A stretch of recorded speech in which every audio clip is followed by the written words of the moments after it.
ہم وہی کہیں گے جو ہمارا دین ہم کو بتاتا ہے.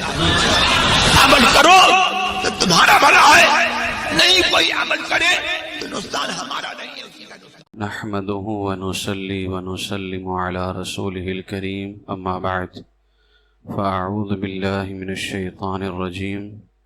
بسم الله الرحمن الرحيم.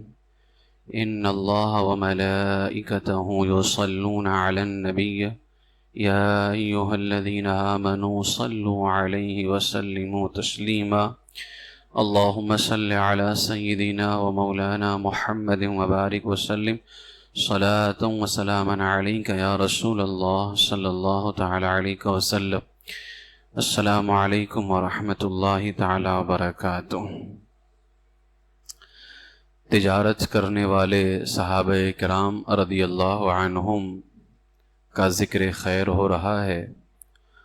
ان صحابہ میں سے ایک صحابی ہیں حضرت سیدنا حبان بن منقذ رضی اللہ عنہما. یہ خود بھی صحابی ہیں اور ان کے والد بھی صحابی ہیں. اسلام کا دوسرا غزوہ احد میں اور اس کے بعد جتنے غزوے ہوئے اس کے اندر یہ شریک رہے. لمبی عمر پائی اور سیدنا عثمان غنی رضی اللہ عنہ کے زمانے میں 130 سال کی عمر میں ان کا وصال ہوا ہے. سیدنا حبان بن منقذ رضی اللہ عنہما ایک مرتبہ کسی غزوے میں یہ سرکار صلی اللہ علیہ وسلم کے ساتھ تھے تو ان کے سر پر پتھر لگا، جس کی وجہ سے سر کا اندرونی حصہ متاثر ہو گیا اور زبان اور عقل کی کارکردگی میں فرق آ گیا. لیکن اس کے باوجود آپ چیزوں کے درمیان میں فرق کر لیتے تھے، لیکن خرید و فروخت میں دھوکہ کھا جایا کرتے تھے. نبی کریم صلی اللہ تعالیٰ علیہ وسلم سے آپ نے شکایت کی کہ یا رسول اللہ صلی اللہ علیہ وسلم، میں چیزوں کو تو پہچان جاتا ہوں لیکن خرید و فروخت میں، لینے اور دینے میں دھوکہ کھا جاتا ہوں. تو اللہ کے رسول صلی اللہ علیہ وسلم نے فرمایا تم 2 مرتبہ لا خلابہ کہہ دیا کرو. لا خلابہ یعنی کوئی دھوکہ نہ ہو. لا خلابہ کا مطلب ہوتا ہے کوئی دھوکہ نہ ہو. تو سرکار نے فرمایا کہ جب تم لین دین کیا کرو، خرید و فروخت کیا کرو، تو 2 مرتبہ لا خلابہ کہہ دیا کرو، یعنی کوئی دھوکہ نہ ہو. مفتی احمد یار خان نعیمی رحمۃ اللہ تعالی علیہ فرماتے ہیں کہ غالباً یہودی اور جو منافق تھے وہ ان کو دھوکہ دے کر کے چیزیں خرید لیتے تھے، ورنہ صحابی تو کسی کو دھوکہ نہیں دے سکتا ہے. تو جو منافق اور یہودی تھے وہ آپ کے ساتھ میں جو ہے دھوکہ دہی کرتے تھے اور وہ آپ کو دھوکہ دیا کرتے تھے. تو حضور علیہ الصلوۃ والسلام نے فرمایا لا خلابہ کہہ دیا کرو، یعنی کوئی دھوکہ نہیں. اس کا مطلب یہ ہے کہ تم یہ کہہ دیا کرو کہ بھائی میں تجارت کے معاملے میں سادہ سا بندہ ہوں، مجھ سے زیادہ قیمت نہیں لینا، میں اپنے لیے اختیار رکھتا ہوں. یعنی اگر تم نے مجھ سے زیادہ قیمت لی تو میں اپنے لیے اختیار رکھتا ہوں، میں کسی کو دکھاؤں گا. اگر قیمت زیادہ لگائی گئی تو مجھے خیار شرط ہوگا، یعنی تم نے اگر قیمت جو ہے اس کی کم دی ہے اور اس کی قیمت زیادہ بنتی تھی اور تم نے اس کی کم قیمت دی ہے تو مجھے اختیار رہے گا، خیار شرط، میں اپنا سامان جو ہے واپس لے لوں گا. فقہی اور تجارتی اصطلاح کے اندر ایک اصطلاح ہے خیار شرط. اب آج جتنے کاروبار کرتے ہیں ان سے پوچھ لیں خیار شرط کس کو کہتے ہیں تو خیار شرط نہیں معلوم ہوگا، جبکہ تجارت کرنے والے کو خیار شرط کا معلوم ہونا بھی ضروری ہے. سیدنا فاروق اعظم رضی اللہ تعالیٰ عنہ اسی لیے فرمایا کرتے تھے لا یبیع فی سوقنا الا من تفقہ فی الدین، ہمارے بازار میں ہرگز وہ دکان نہ لگائے جو تجارت کے مسائل نہ جانتا ہو. ظاہر ہے جب تجارت کے مسائل نہیں جانے گا، مال حلال کب ہوگا، مال حرام کب ہوگا، تجارت جائز کون سی ہے، تجارت ناجائز کون سی ہے، تو ظاہر ہے وہ حرام اور حلال میں فرق نہیں کر پائے گا. تو وہ حلال بھی کمائے گا اور حرام بھی کمائے گا، جائز بھی کمائے گا، ناجائز بھی کمائے گا. تو فقہی اور تجارتی اصطلاح میں ایک اصطلاح ہے خیار شرط. خیار شرط کس کو کہتے ہیں؟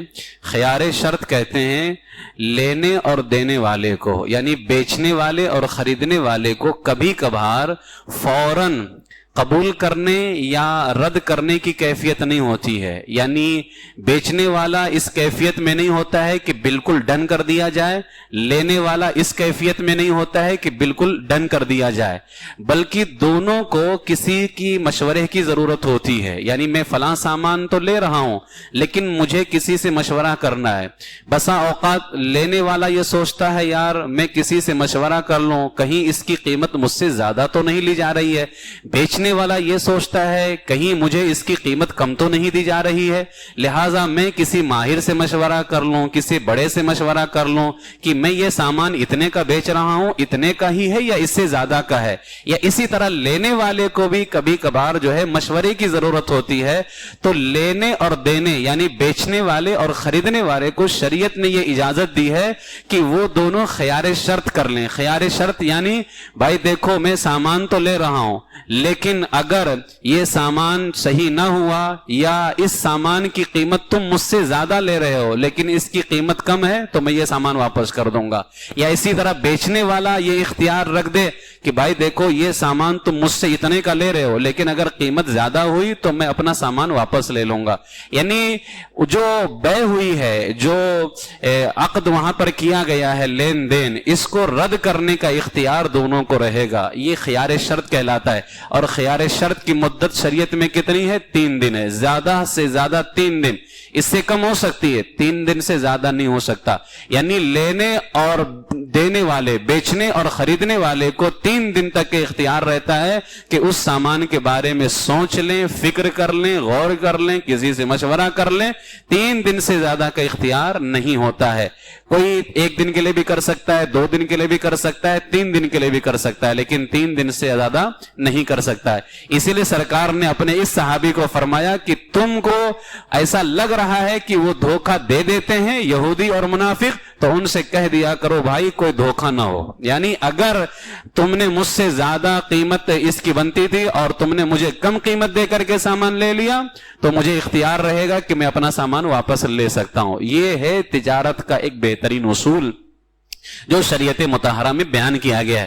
لیکن افسوس یہ ہے کہ آج تجارت کرنے والوں کو پتہ نہیں. اسی لیے علماء، ہمارے بزرگوں نے فرمایا تجارت کرنے کا حق علماء کو ہی ہے، کیونکہ تجارت کے مسائل علماء ہی جانتے ہیں.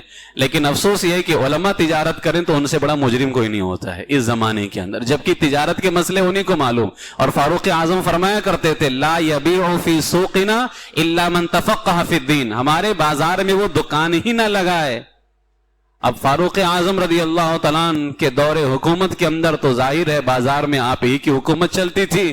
آپ باقاعدہ سختی فرماتے تھے اور دکان والوں سے تجارت کے مسائل پوچھتے کہ تجارت کے مسئلے جانتے ہو یا نہیں جانتے ہو، اور فرماتے ہمارے بازار میں وہ دکان نہ لگائے جس کو تجارت کے مسائل نہ معلوم ہو، ورنہ شریعت کے خلاف کام کرے گا وہ. تو میرے آقا علیہ الصلوۃ والسلام کے یہ صحابی جن کو سرکار علیہ الصلوۃ والسلام نے تجارت کرنے کا طریقہ بتایا، اور وہ عظیم طریقہ کہ کوئی آپ کے ساتھ دھوکہ نہیں کر سکے گا. یعنی کبھی کبھار ایسا ہو جاتا ہے ہمارے ساتھ بھی، ہم نے کوئی سامان بیچ دیا، بعد میں کوئی ہم سے کہتا ہے یار تم نے یہ سامان بیچ دیا، اس کی قیمت اتنی بنتی تھی، تمہیں کم قیمت دی گئی ہے. اکثر ہمارے ساتھ ایسا ہوتا ہے. اس وقت یہ اصول کام آنے والا ہے جو ہمارے آقا علیہ الصلوۃ والسلام نے بتایا ہے. لیکن افسوس کہ ہمارے تجارت کرنے والوں کو، بزنس مین کو خیار شرط کا پتہ ہی نہیں ہوتا ہے کہ خیار شرط ہے کیا. تاجر صحابہ میں سے ایک صحابی ہیں سیدنا ابو رافع رضی اللہ تعالیٰ عنہ. سیدنا ابو رافع ان کا نام اسلم ہے. پہلے یہ حضور علیہ السلام کے چچا حضرت عباس کے غلام تھے. حضرت عباس نے حضور علیہ الصلوۃ والسلام کی خدمت میں تحفے کے طور پر اپنا غلام دے دیا تھا. تو میرے آقا علیہ الصلوۃ والسلام کہ جب یہ چچا اسلام لے کر کے آئے تو حضور بہت خوش ہوئے، اور اسی خوشی میں کیا کیا، سرکار نے حضرت ابو رافع کو آزاد کر دیا. ان کو آزاد کر دیا. آپ فرماتے ہیں اب یہ سرکار کے چچا کے غلام تھے اور انہوں نے سرکار کی غلامی میں دے دیا، پھر سرکار نے غلامی سے آزاد کر دیا. یہاں غلامی سے مراد وہ غلامی جو پہلے ہوا کرتی تھی، ورنہ ہم سب سرکار کی غلام ہیں. یہاں وہ غلامی مت سمجھیے گا کہ سب وہ سرکار نے اپنی غلامی سے باہر کر دیا. وہ غلامی الگ ہوا کرتی تھی، ورنہ تو ساری کائنات سرکار کی غلام ہے، سب انہی کے جو ہے انہی کی بارگاہ کے در کے ہیں اور انہی کی بارگاہ کے سب بھکاری ہیں۔ تو وہ صحابی حضرت ابو رافع فرماتے ہیں کہ کنت اعمل الاقداح انحتها فی حجرت زمزم۔ اب یہ کون سا کاروبار کرتے تھے پتا ہے؟ یہ لکڑی کے پیالے بناتے تھے، اور کہاں بناتے تھے؟ جہاں زمزم کا گڑھا تھا وہیں بیٹھ کر کے لکڑی کے پیالے بنایا کرتے تھے۔ تو یہ تجارت کرتے تھے، لکڑی کے پیالے بنا کر کے اس کو بیچا کرتے تھے۔ اسی طریقے سے تجارت کرنے والے صحابہ میں ایک صحابی ہیں حضرت ابو سیف برا بن اوس رضی اللہ عنہ۔ یہ کون سا کام کرتے تھے؟ پیشے کے اعتبار سے یہ لوہار تھے، ٹھیک ہے، لوہے وغیرہ کا کام یہ کیا کرتے تھے۔ اور یہ جو ہے حضرت ابو سیف، یہ حضور علیہ السلام کے ایک بیٹے حضرت ابراہیم رضی اللہ تعالیٰ عنہ کے رضائی والد تھے، کیونکہ ابو سیف کی بیوی کا دودھ پیا تھا حضور علیہ السلام کے بیٹے نے، تو اس اعتبار سے یہ حضرت ابو سیف جو ہیں حضور کے بیٹے حضرت ابراہیم کے رضائی والد ہو گئے۔ مسلم شریف کے اندر آتا ہے کہ حضرت انس بیان کرتے ہیں کہ رسول خدا نے فرمایا آج رات میرے گھر ایک لڑکا پیدا ہوا ہے جس کا میں نے اپنے والد کے نام ابراہیم علیہ السلام کے نام پر ابراہیم رکھا ہے۔ حضور نے اپنے بیٹے کا نام، اس سے پتا چلا کہ اپنے باپ کے نام پہ نام رکھنا یہ میرے آقا علیہ السلام کا طریقہ ہے۔ اسی لیے امام حسین رضی اللہ تعالیٰ نے اپنے باپ علی کے نام پر اپنے بیٹوں کا نام علی رکھا ہوا تھا۔ آج کل تو لوگ نام یونیک نام لے کر کے آتے ہیں، تو اسی لیے ہمارے علماء نے فرمایا کربلا کے بعد سے آج تک کسی نے یزید نہیں رکھا ہے، یزید رکھ دیجئے اپنے بیٹے کا نام۔ یعنی لوگ اچھے نام چھوڑ کر کے ایسے جو ہے بے ڈھنگے نام رکھنے کی کوشش کرتے ہیں، نعوذ باللہ، نہ جس کا کوئی معنی صحیح بنتا ہے اور نہ جس کا جو ہے کوئی لفظ صحیح بنتا ہے۔ کتنے لوگ تو ایسے ہیں کہ ہوٹل کے نام پہ بچے کا نام رکھ دیتے ہیں، یعنی ایک تو ہے کہ بچے کے نام پہ ہوٹل کا نام رکھنا الگ ہے، لیکن ہوٹل کا نام کچھ اور تھا، اب چاہے وہ اسلامی نام ہو یا کیسا بھی نام ہو اس کا بیٹے کے نام پہ نام رکھ دیتے ہیں۔ ایک بندے کا نام تھا رائل، یہ بھی نام تھا، اب بتائیے کون سا اسلامی نام ہوا؟ تو اس طرح سے لوگ نام رکھتے ہیں۔ حضور علیہ السلام فرماتے ہیں میرے گھر لڑکا پیدا ہوا ہے، میں نے اس کا نام اپنے والد ابراہیم علیہ السلام کے نام پہ ابراہیم رکھا ہے، اور پھر آپ نے اس بیٹے کو حضرت ابو سیف کی اہلیہ ام سیف کے حوالے کر دیا، تو انہوں نے دودھ پلایا۔ اس اعتبار سے حضرت ابراہیم کے رضائی باپ لگتے ہیں کون؟ حضرت ابو سیف، یہ صحابی رسول ہے۔ حضرت انس فرماتے ہیں کہ ایک روز حضور علیہ الصلوۃ والسلام ابو سیف کے پاس تشریف لے جانے لگے، کیونکہ یہ حضور کے بیٹے کے رضائی والد تھے، باپ تھے، تو فرماتے ہیں حضرت انس کی میں بھی حضور کے ساتھ ہو لیا۔ جب ہم ان کے پاس پہنچے تو وہ بھٹی کو دھونک رہے تھے، گاؤں میں جو بھٹی ہوتی ہے اور پھونک کر کے اس کی آگ کو تیز کیا جاتا ہے، یعنی پھونکنا بھٹی کے اندر، وہ حضرت ابو سیف کر رہے تھے۔ یعنی آپ اندازہ لگائیں ان کا کاروبار یہ تھا کہ وہ بھٹی کو دھونک رہے تھے، اور گھر دھوئیں سے بھر گیا۔ تو میں جلدی سے ان کے پاس گیا اور کہا ابو سیف ٹھہر جاؤ، رسول پاک تشریف لے کر کے آئے ہیں، چنانچہ وہ رک گئے۔ تو یہ صحابی حضرت ابو سیف رضی اللہ تعالیٰ عنہ بھٹی کا کام کیا کرتے تھے۔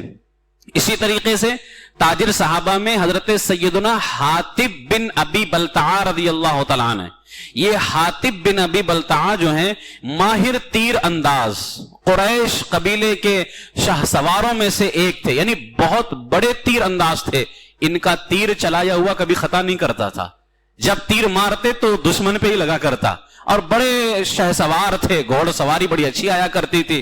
تمام غزوات میں نبی پاک علیہ الصلوۃ والسلام کے ساتھ رہے۔ 65 سال کی عمر میں مدینے کے اندر ان کا انتقال ہوا۔ نماز جنازہ سیدنا عثمان غنی رضی اللہ تعالیٰ نے پڑھائی ہے۔ آپ کے بارے میں آتا ہے کہ آپ گلے وغیرہ کی تجارت فرمایا کرتے تھے۔